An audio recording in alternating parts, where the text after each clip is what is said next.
All right, and welcome to the Awaken Beauty Podcast. I am Cassandra, your organic beauty, positive mind management, and clinical hypnotherapist.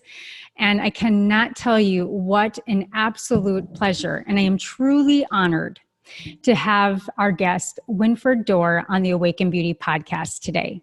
Now, I've witnessed hundreds of mothers in my salon chair, making it a part-time job to assure that their children have a path to have the most positive educational experience that will set them up for success. And unfortunately, that is not often the case for many women that sit in my chair. And it also leads to frustration in the home and anger with both the child and the parent. Now, I stand with Winfred, both being in the business of improving lives. And going back to Maslow's hierarchy of needs, all human beings are built to have access to and the ability to grow their personal skill sets. Now, when we can freely apply our skills, we find joy, content, and satisfaction from being able to be of service to others. And the opposite is isolation, content, and lack of motivation. Now, the question really is this: how can every individual, especially starting as children, optimize the areas of the brain that connect the mind and the body, and for us to grow these skill sets? And so this episode applies to everyone, and also a great episode to share with someone you know or love that wants to up-level their brain and how they experience the world. So, who is Winfred? Winfred is the founder and CEO of Zing Performance, a brain development program conducting breakthrough research to address the root cause of reading issues and other learning difficulties, and more.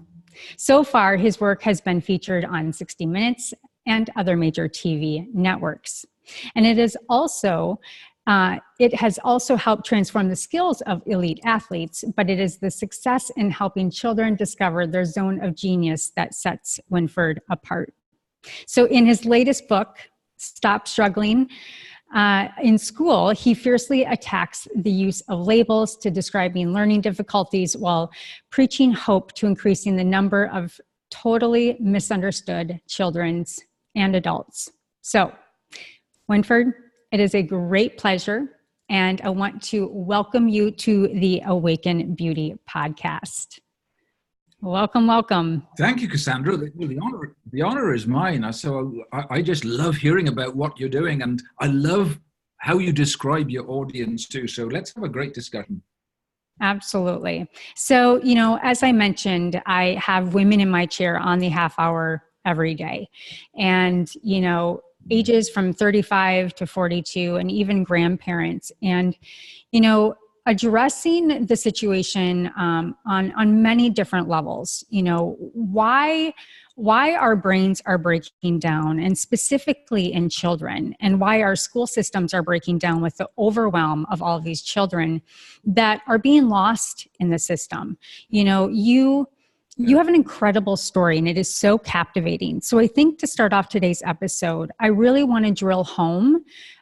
First of all, you're a serial entrepreneur. I have absolute respect for everything that you've done, in your life, but something changed for you when your daughter nearly took her life. So maybe you could just jump us off and help us understand your passion for what you've developed and what we're talking about today. Well, yeah, I am an entrepreneur, and I'm used to tackling big problems and finding different solutions that no one else has thought of. And so I was at a point in my life when I was surrounded by all of the trappings of success, and everyone assumed I'd got this wonderful, happy life. I'd got the nicest cars and a plane at the airport and a boat and houses and all of that sort of stuff. Nobody knew that I'd actually got one child, one of my 4 children, my eldest daughter, really struggled at school. Great teachers, same as my other children, but just could not learn all she was being taught. And that was getting her down. She was trying hard, everyone was trying hard. And then one day when she did attempt to take her life, to me, it was just the most scary wake-up call. Here was I, a dad, making things happen in my career, but not solving the serious issue I'd got in my eldest daughter. And when I got the news, I was traveling to the hospital, rushing to the hospital. It was about 2 hours journey away where she was. And on that journey, I just decided, I made the decision that should she live, I was going to give the rest of my days, the rest of my career over to finding out why for her learning was impossible, why she'd hit a glass ceiling in learning. There was no obvious reason she had, and I had to solve that problem. And so that took me on the most amazing journey, which I'm still on, meeting wonderful professors, wonderful academics, wonderful medical researchers, all of whom had got pieces of a jigsaw that hadn't been put together. Now, if you're a dad that's used to making things happen, you don't use the normal protocol. You have to have a solution, because the next phone call could be the one that you never wanted to have. So to me, it was, I took on huge numbers of researchers, all open-minded, conscious people who weren't held back by conventional thinking, and I put them together and I empowered them and I led them. And it wasn't long before we were realizing some of this research that came from Harvard, some that came from close to, very close to you, Mayo some Clinic. Came from Italy. Yeah, absolutely. Yeah. In fact, the former head of research at the Mayo Clinic is now on my advisory board, my scientific advisory board. So I've got wonderful connections with the Twin City area. But I was seeing all of these wonderful pieces of jigsaw, and when I started piecing them together, I saw hope for Susie. And by this time, hundreds of other parents were gathering around saying, we need this too. This problem is huge. 1 in 4 families at least have got one child that is underperforming at school, some of them labeled with ADHD or autism or dyslexia. Some of them have never been formally diagnosed, but they're still underachieving. So I just developed a momentum then which keeps me going every day. Until I reach everyone, Cassandra, I have not done my job. But the thrill is along the way, I just get so much encouragement. Even this week, I've had wonderful encouragement from some of the folk that have been going to the Revolution Wellness Center. And within weeks, these children are changing in a dramatic way for the better, showing the potential that their mums often recognized, but the education system, not the teachers, the education system is not set up to find hidden potential. So that's what I'm all about.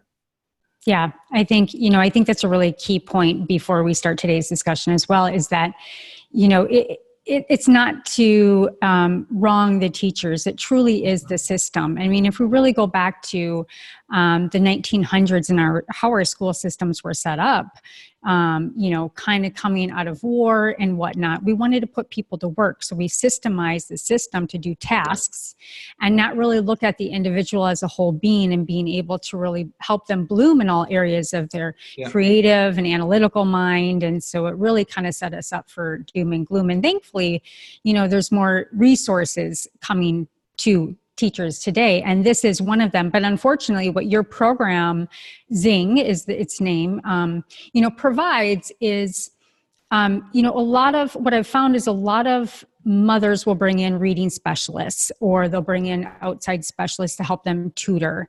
And it's a very long, drawn out process. While everybody has their specialty in the way they think and how to really help children with learning disabilities. But Zing, and credit to you, because bringing together masters of the mind on something that's so revolutionary and what scientists, I believe, probably think they have figured out is no easy task to do, and to validate on the market and actually show the success. I mean, you took your money and you created a school. Is that correct?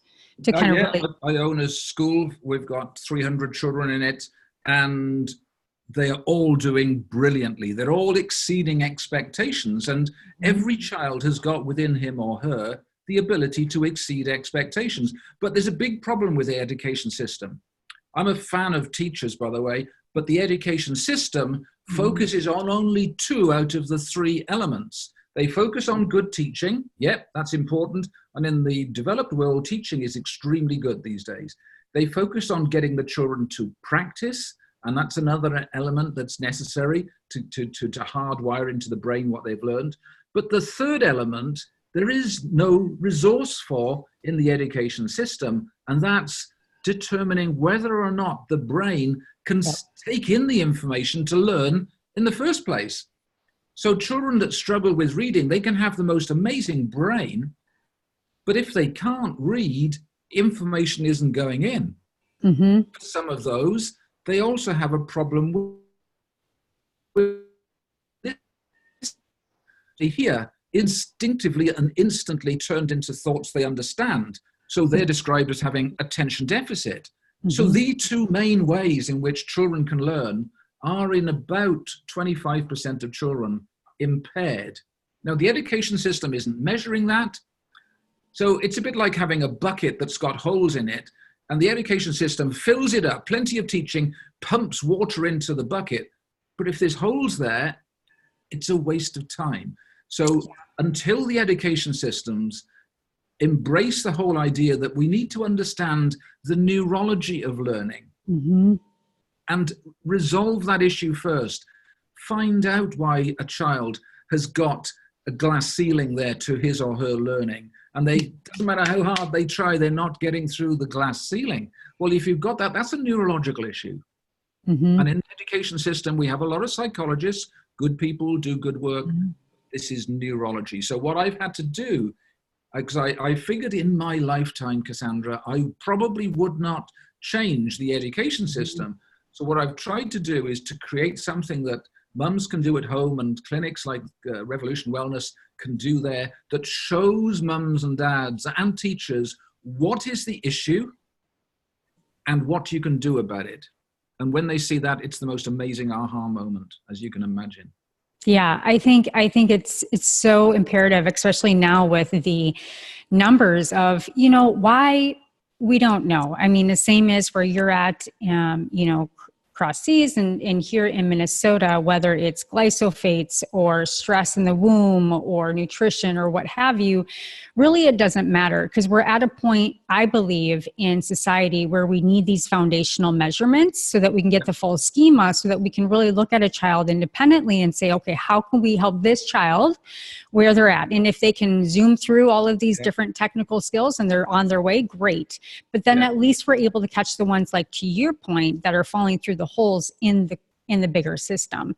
So I think, to help us kind of dive into really understanding the neurology of what you've created and what you've discovered through your impeccable research. I always go back to Dr. Dan Siegel. I'm a clinical hypnotherapist. I'm constantly teaching about how the brain works and the gamma waves and the processing speed in the mind, and how this all really goes into what you've developed. And so Dan Siegel, I'm not sure, are you familiar with his triune brain model? Do you know, I am familiar with it. Have I studied it? No. No, and it's okay. So I'll just basically frame it up, because I am a visual person.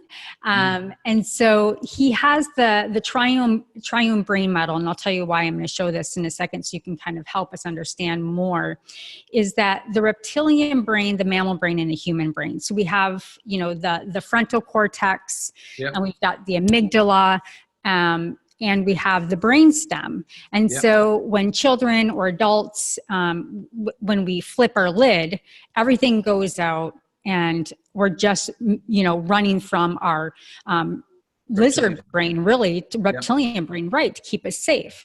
Now, there's a key point here, and you kind of equate it to how mitochondria runs the cell. Having a well-functioning cerebellum and vestibular system, which sits right at that stem and connects all of this, is what you found was so imperative on your tracking the eyes and all of this. Can you share a little bit more about why scientists and neurologists have missed this key point about the cerebellum? Well, I don't know. The work started at Harvard Medical School. Professor Jeremy Schmarman, amazing guy. He spent years trying to tell the world the cerebellum is far more important than we've been talking about. People thought that the cerebellum was just coordinating balance and movement. And he was saying, no, it's coordinating just about everything that's happening in the brain. Mm-hmm. It's only 10% of the volume of the brain, but it's 3/4 of the brain cells. It's really important. And to me, I see it as the brain-body connection. It's the skill development center of the brain. If we want connections to control our emotions, to connect our memory functions, to give us social skills, to give us eye movement so we can read, or auditory processing, whatever skills it is that we need, it's the cerebellum that's instigated it. And it's also the quality control system. So if I'm not good at reading, if I'm not good at social skills, if I'm not good at sport, it's because the cerebellum has not been able to fulfill quality control of skill development. So Schmarman was saying this for a long time, and for years he was ignored and he was poo-pooed. Conventional wisdom was not listening to him. Well, I heard about what he was saying whilst he was still being ridiculed by other neuroscientists. But to me, it was the only hope. And if you've got a daughter that doesn't want to live and someone gives you any glimmer of hope, boy, you chase that down. And that's what I've done. And then I found other research from around the world explaining so many other pieces of the jigsaw, how we can measure the development of the cerebellum, how we can drive the development of the cerebellum. And so what we were doing, we found that by stimulating the cerebellum in very similar ways to which young babies stimulate the cerebellum when they are developing. So I'll give you an example. Yeah. A proportion of those that struggle with reading bypassed some or all of the crawling phase. So a lot of what we're doing is replicating the vestibular stimulation that in turn develops the cerebellum and gives the brain more natural ability to create natural skills. So the vestibular system, so is that really the system that creates balance and fluidity and fluency through all of the brain? But there's a huge, huge number of connections between the balance organ and the brain. They're actually not sure whether it's giving timing or power. Okay. But you have to stimulate the vestibular for the cerebellum to be active. So, for instance, it explains why normal brain training games, which has no vestibular stimulation because you're just sitting by a computer, why they don't create the kind of lasting results people want them to. Bingo. No vestibular stimulation, no change in the cerebellum, no lasting change in the brain. So that to me was a big aha moment. And so that took us away from brain training per se. Everything we did had to involve vestibular stimulation. You know, we talk a lot about plasticity. Right. Vestibular stimulation into the cerebellum enhances plasticity. And the lovely thing is it can do it at any age. So it readies the brain for learning new things. And of course, when we've hit a glass ceiling, that's what we want to break through that glass ceiling. We want to ready the brain to learn something new and blast me through that glass ceiling. So our program is all about exercise. It's all about stimulation, vestibular stimulation, balance stimulation, and then a coordination activity. Because what we want is increased density of gray matter, more brain cells in the key parts of the cerebellum doing this skill development role. Yeah. So I don't want to go too technical, but I don't want to frighten people because we're not actually doing anything other than what's completely natural. Right. I think that's really, really key because, you know, the question is going to be, you know, there are all of these apps and there's all of these brain training systems that have been developed with the best of intentions. But the key differentiation here is that you're stimulating the vestibular to get to the cerebellum, and that's the missing link. Otherwise, you're just I don't know how to put it any other way, but you're missing that missing link to get everything into coordination, really. It is the master coordinator of everything. So I want to link back to what you were saying about your hypnotherapy knowledge and experience, because there is a very important link. What we do by stimulating the cerebellar vestibular system is increase the precision of skills. We do it for elite athletes. I don't focus on that, but we do it for elite athletes because they want to be world champion, or they want to improve their hockey points, or whatever it is. But, where my heart is, I want to help kids that are struggling with learning, their low self-esteem. I want to help them feel good about being in class and being able to learn. So we are giving them skills, and the specific skills we focus on are eye movement to make reading easier. Every child that I've ever come across that doesn't read easily, it's not because they haven't been taught. It's not because they aren't trying. It's because their eyes are jumping around. And if people go to the Revolution Center, they've got my equipment is in there now. They can see for themselves what's happening when you test your child. So that's a typical skill. Another skill is of turned waves in comprehended thoughts. That's another skill. Did that go blank for a second then? Oh, we're good. It just cut out a little bit, but you're okay. So that's another skill, is listening. Social skills are skills, sporting skills are skills, speaking skills, confidence and shyness is to do with the development. So those are all skills, and we know we're very good. We're world class at creating better skills.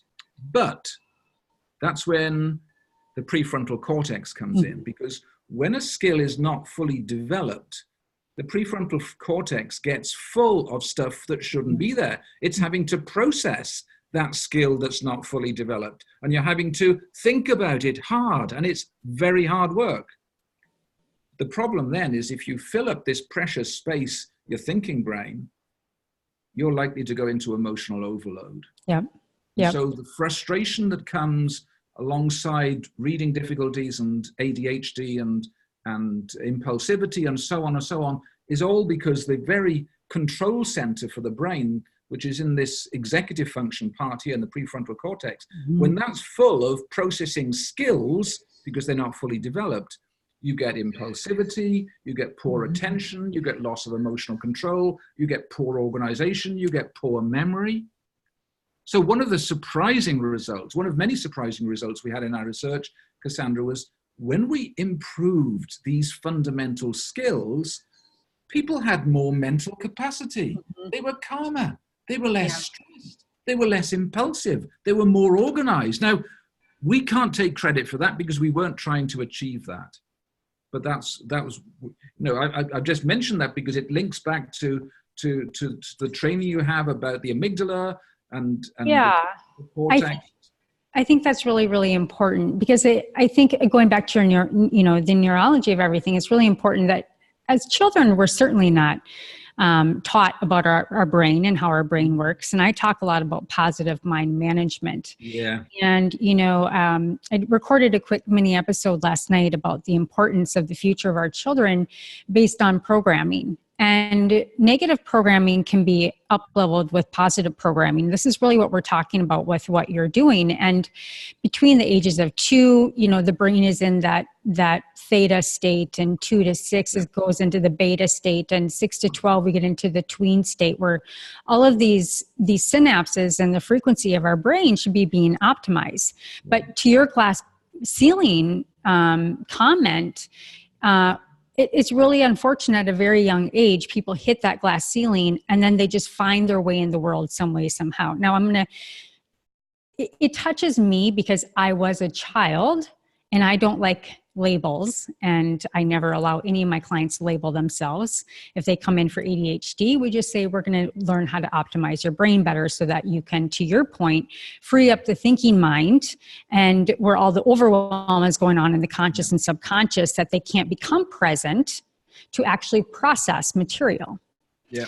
And so when I was a child, I remember fighting with my mother at the kitchen table, absolutely to the T of what I opened today's session with. And I remember my brother being labeled with ADHD, being thrown in, and this was true, and you would just be thrown out into the hall, be told that you can't learn or you're stupid and you're disrupting the class. And we talk about kind of the key things, the shyness, frustration, emotional loss of control.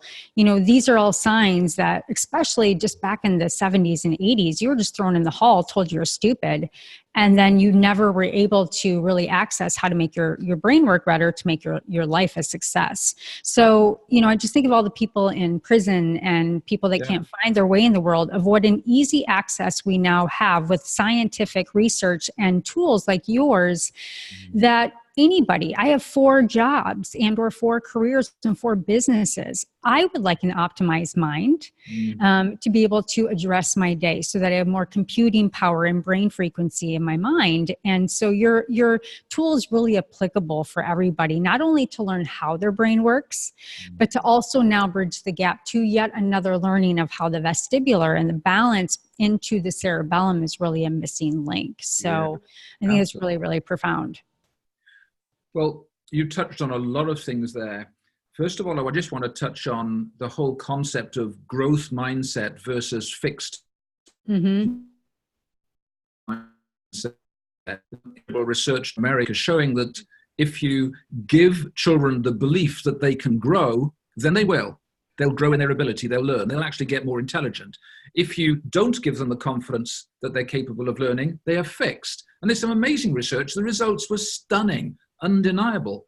The problem with giving labels to children is that it gives them a fixed mindset. It's like giving them a tattoo on their forehead saying, you're never going to make much of your life. So they stop expecting, teachers stop expecting, parents stop expecting, and they're written off. Now, let alone the gravity is always going to pull you down. The weeds are always going to grow. The negative mind bias on top of that as a child of self-defeat. It's like, it's over from there for many people. So the thing I hate about the whole process of diagnosis is that there's always a rush to get a diagnosis. And some parents will tell you, and I really sympathize with them, without a diagnosis, we get no help at all. So I get that, but the education system should be brighter than that. It should say, before we diagnose, we're going to dig deep to find out if there's potential for further development. If we don't do it now, we never will. It's like, let's cast this whole problem in concrete. Let's make a list of every issue. Let's focus on it, and let's write it up as a diagnosis. Right. That's dreadful. It should be, no, the child is struggling. Let's look for the root cause. And if someone has got a reading issue, if they can't concentrate, if they're not very organized, if they're not forgetful, if they sometimes lose emotional control, boy, that's enough symptoms for me. That's the cerebellum. Yep.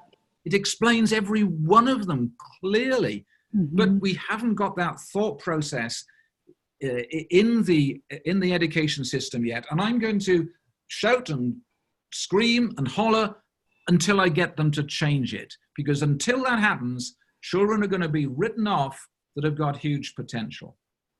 Yeah, 1 in 10, you said. I mean, that's a pretty remarkable number for us to be able to have an impact, on kids' lives. And, I think in the school system, and we can kind of close up how the system works, but it's kind of like health insurance. It's like we go to the doctor so that we can get the label, so that we can get the discount on the drug, right? And so that the mind, I believe the thinking mind always wants to solve a problem and always wants to know. So it'll leap to whatever simple conclusion it can come to. And within the school system, we're given I don't know if it's the 503 plan or the 501 plan. I get my financial services and school systems mixed up, but they get this code, and then they get access to a para, which then helps them. But, the paras are usually helpers, and they're paid, to help the child come along. But again, it doesn't address the core issue of the cerebellum here. It's not more teaching. If you've got holes in the bucket, it's not a bigger fire hose into the bucket. That doesn't solve it. It needs someone to repair the holes. And the education system just doesn't have that thought process right now. But I often say to parents, if I told you there was $1 billion between your child's ears, would you go and find it? Because you look at all the billionaires out of there, nearly every one of them dropped out of school. Yep. Most of them don't read very easily. Yep. Over that 0.001% that becomes a billionaire, you've got the other 99.99% who underachieve in life. We could change that ratio dramatically, and any parent that cares about their child They aren't going to let their child down and ignore what you're telling them today. You know, if any parent is listening and has got a child that's struggling, you've got to find where their potential is and do something about it. Yeah. And so on that note, we're talking about learning. I don't even call it learning disabilities, but we're talking about what society has claimed as these, let's say, dyslexia or ADHD or autism and all these different spectrums. Most often, parents are led to go outside of the school and go to some kind of center to get the diagnosis. Can you share a little bit about how Zing, your program, helps a child with dyslexia or ADHD or autism, and how it can really address all of these different quote unquote labels that we have in the learning disability realm? I do is strip away the label and say, let's forget the label for a while. Let's look at what's actually hampering their life. What's the limitations on their life? And it always comes back to underdeveloped skills. So whether the label is autism or ADHD or dyslexia, it's just a different combination of underdeveloped skills. So in every case, I see the root cause of what's holding them back is the cerebellum.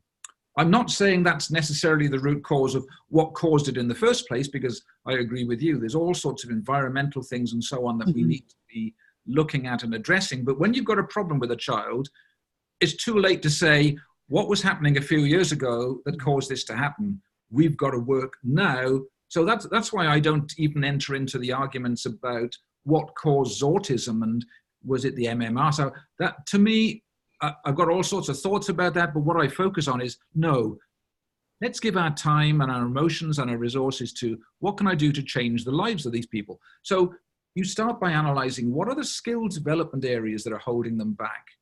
And we do that using neurological tests. From those neurological tests, we can prescribe the precise exercises, when combined together, will focus on the correct part of the cerebellum and start to develop it and develop it and develop it. And our program has got artificial intelligence in, so every day it's adjusting the program. It's only 10 minutes twice a day, but it's giving that precise stimulation every day for 10 minutes or so. And that stimulation actually lasts for hours, even though you're only doing the exercise for 10 minutes. And every day it builds up and it builds up and it challenges the brain. And if you keep making the brain fire together, eventually it wires together. Right. That's exactly what we're doing. And you can actually, every month we retest, so you can see neurological progress, practical progress. Next month, more neurological progress, more practical progress. And the wonderful thing about developing the cerebellum, Cassandra, is it's not like memory. You know, I had to really work hard to spell Cassandra the proper way. But I know if I don't practice that regularly, I'll lose that in 3 months. That's because it's the hippocampus looking after that type of memory. But when you develop the cerebellum, it's a bit like learning to ride a bike. When you've got it, you can actually put your bike in the garden shed for 20 years and pull it out. That wiring is still there. So the thrilling thing about developing the cerebellum is it creates lasting change. It isn't something you've got to carry on doing.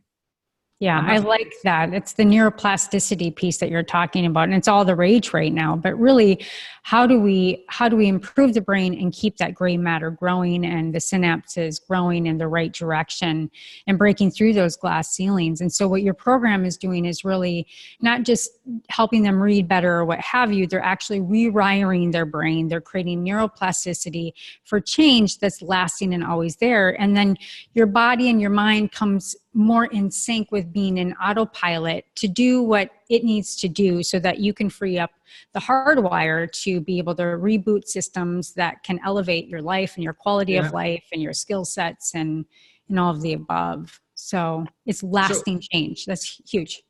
It is huge. And I'd encourage any mum that's listening, or dad or grandparent, you may have got to the point where you think, oh, this doesn't apply to my child. Believe me, the chances are it does. I've worked closely with 45,000 or more children and collected all the research data on them. it is incredibly rare to find a problem with learning and behavior that isn't positively impacted by developing the cerebellum. Mm-hmm. It's extremely rare.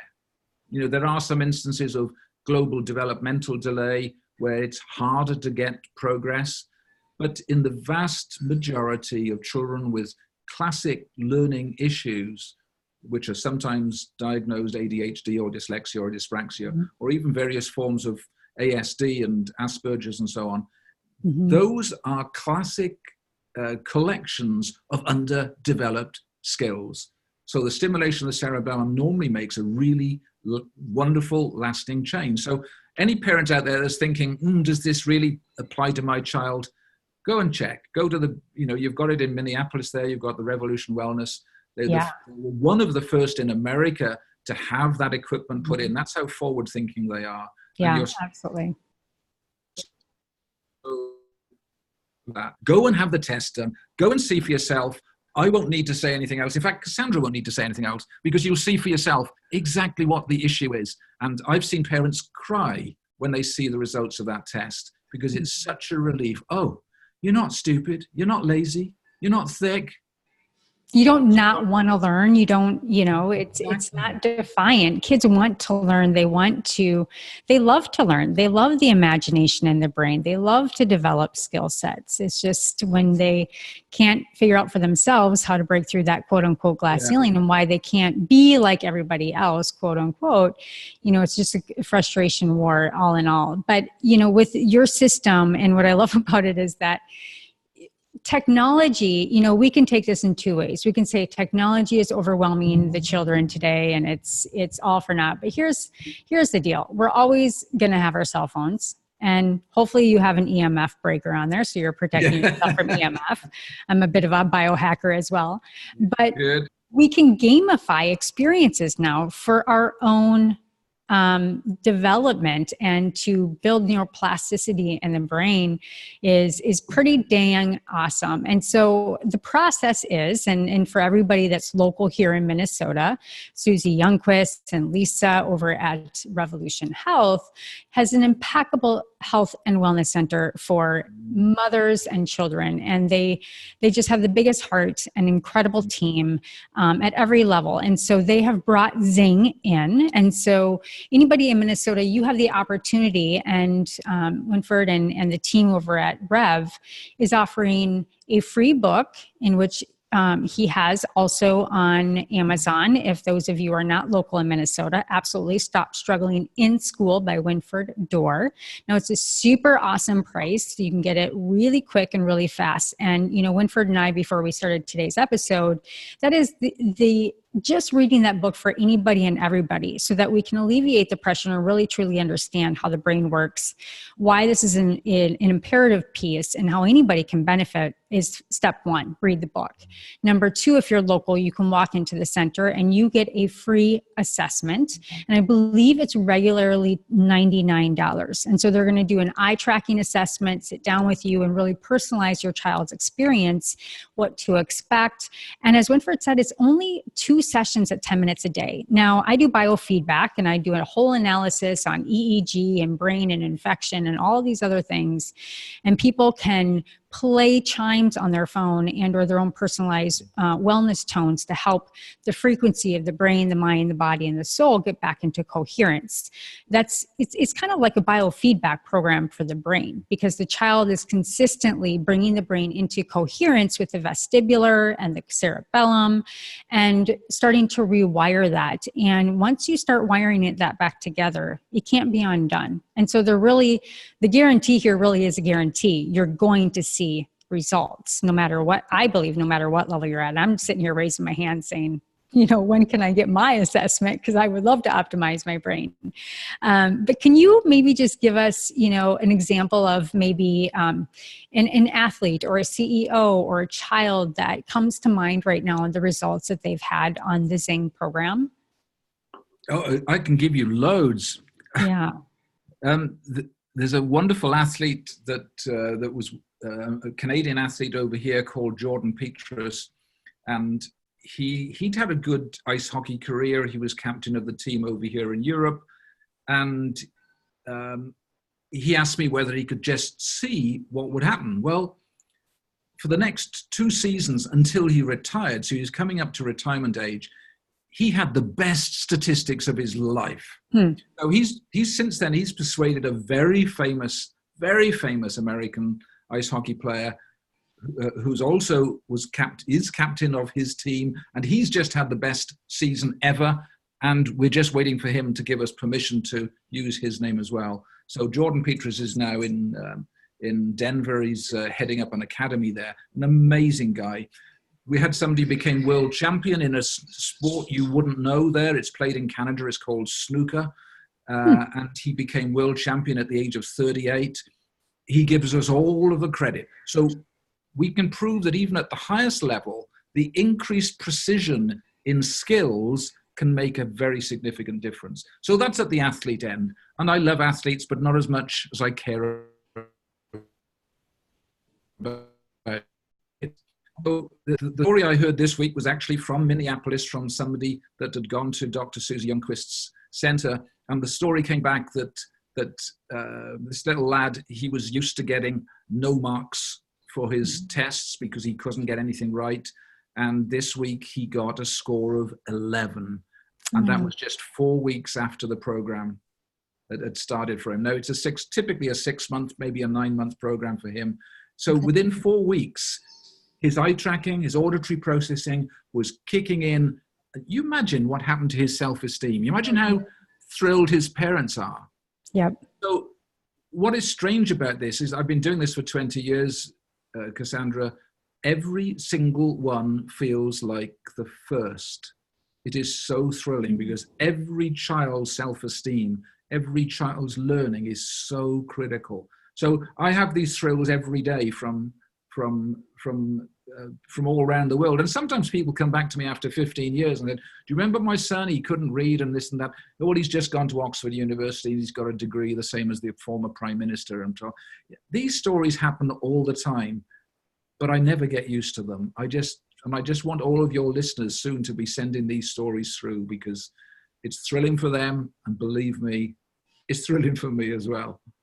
Yeah. I love your heart, Winfred, and I love what you've done and what you've created. And, it almost brings me to tears because the confidence as a child and the joy and the happiness as children that we're supposed to experience and the overwhelm. I mean, we have like 20 billion bits of information coming at our mind at all times, so put that on top of an overwhelmed brain and someone that can't really process either quickly or efficiently.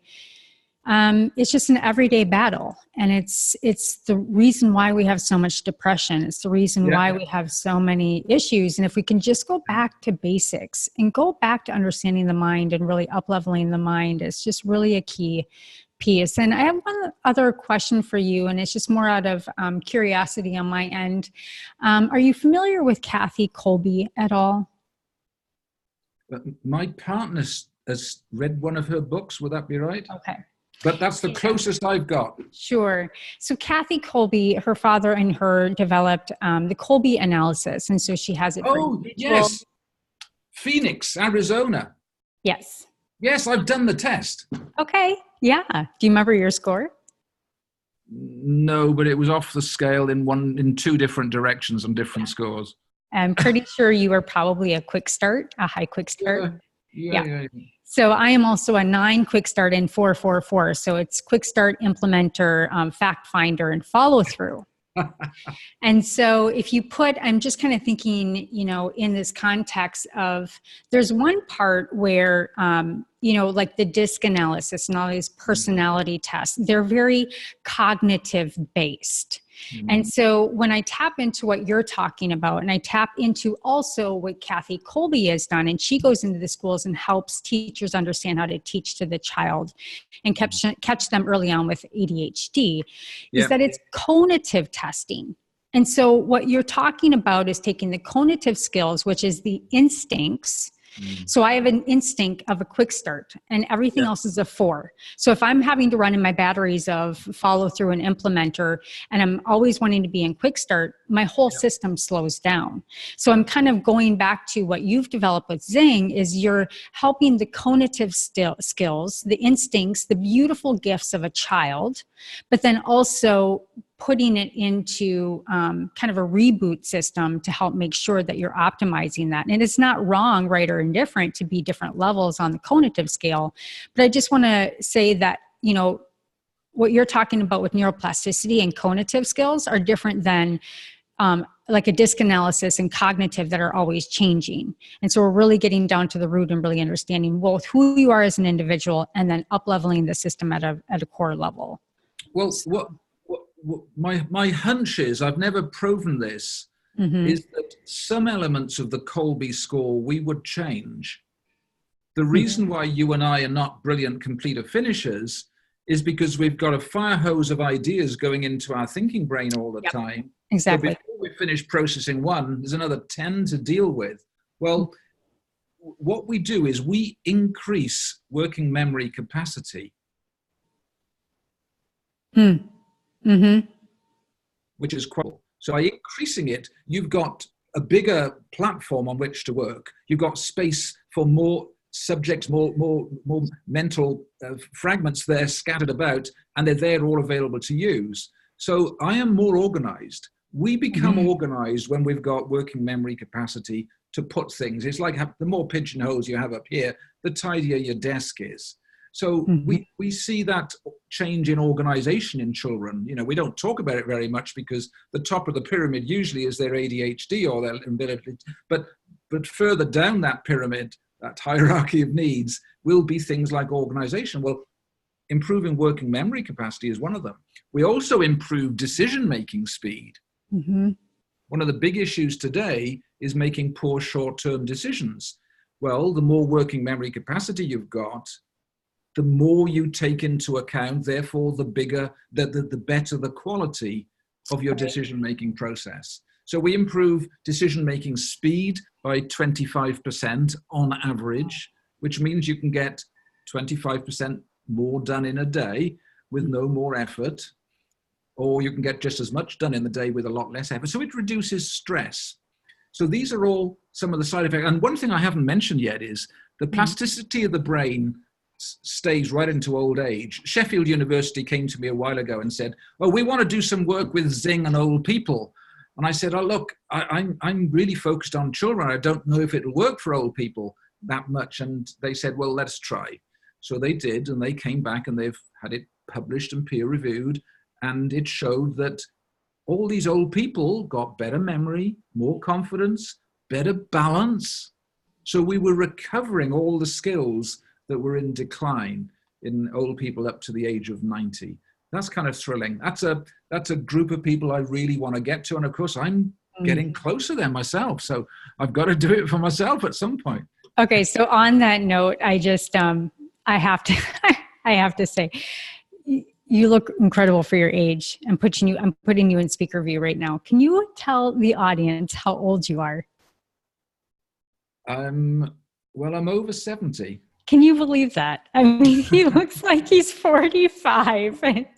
So what you're doing is certainly working for you. Well, you keep the brain young, Cassandra, and everything stays happening. So true. Look, I've got more work to do than I've done already. So I think the universe is just blessing me with staying young and fit, and I hope it stays that way. I want to finish the job. You're helping me. Lisa's helping me. Dr. Susie's helping me. I would love it if all of your listeners help too by spreading this word. There's a lot of families that have no hope.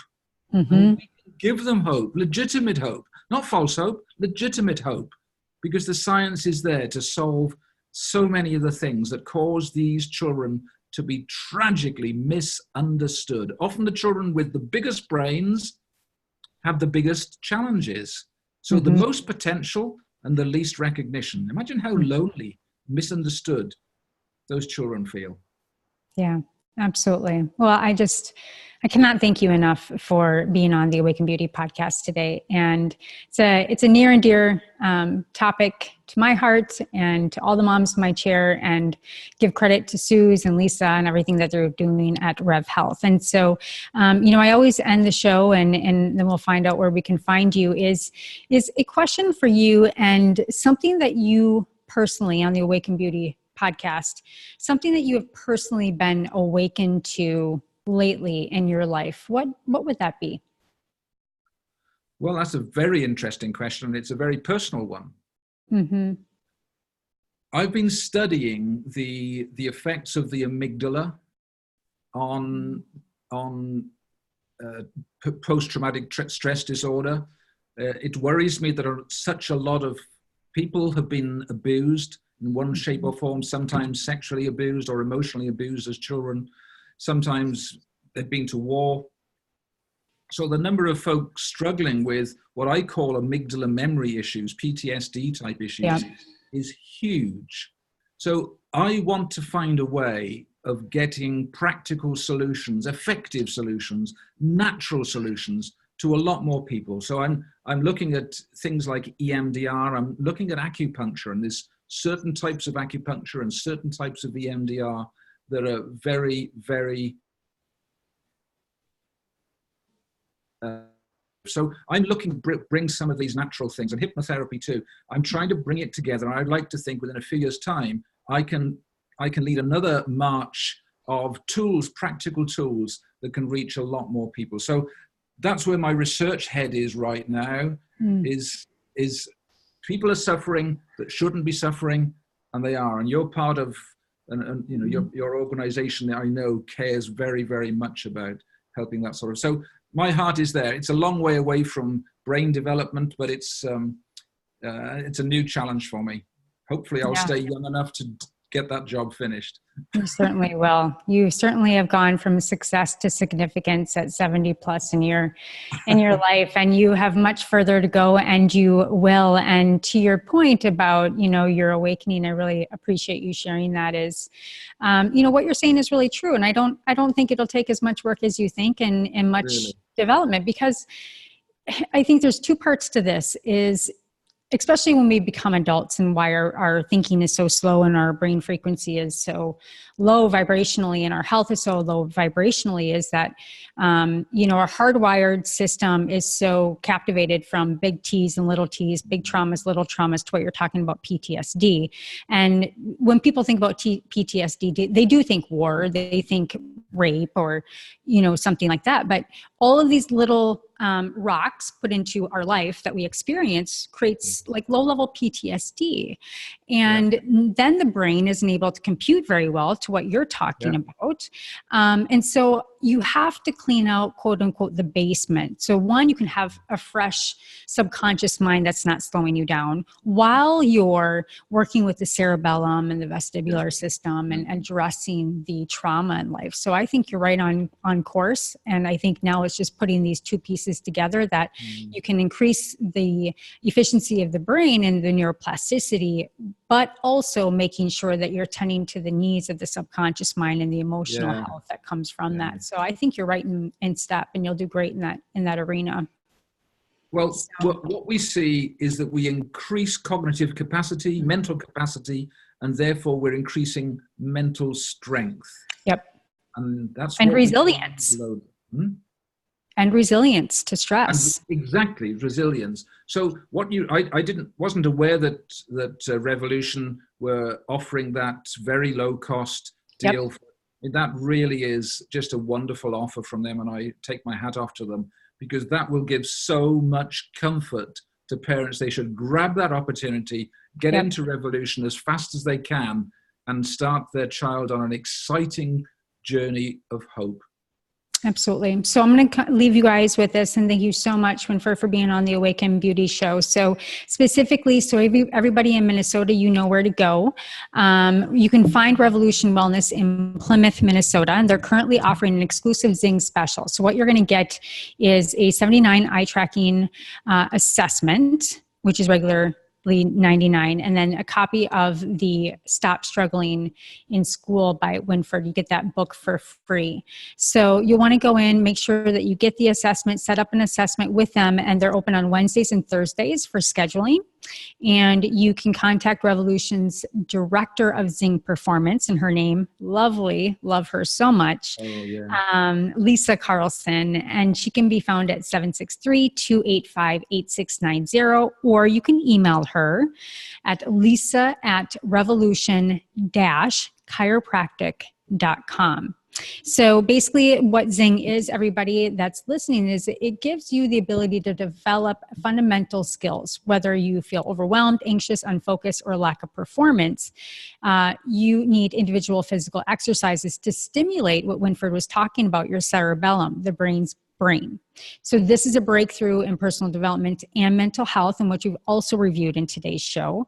And they focus on the root cause. So it's giving you the ability to branch out and develop every level of your potential and break through these glass ceilings. Now, it could be as a child, a CEO, or an athlete, whatever, whoever, an elderly person. We all need to increase our brain and cognitivity. So it's basically personalized 2 times a day, 10 minutes, and you basically gamified your success. And so it's pretty awesome to have this new technology and be able to really integrate it in our day effortlessly and easily. So Winfred, thank you so much for being on the podcast today. Congratulations to you and all of your successes. And I know you'll have so much more ahead of you. So hopefully thanks to you, yeah. And thanks to you, Cassandra, for sharing this wonderful message. Absolutely. All right. Thank you so much for joining the Awaken Beauty podcast. Until next time, stay sane, get sleep. And I always say, bring your sexy back.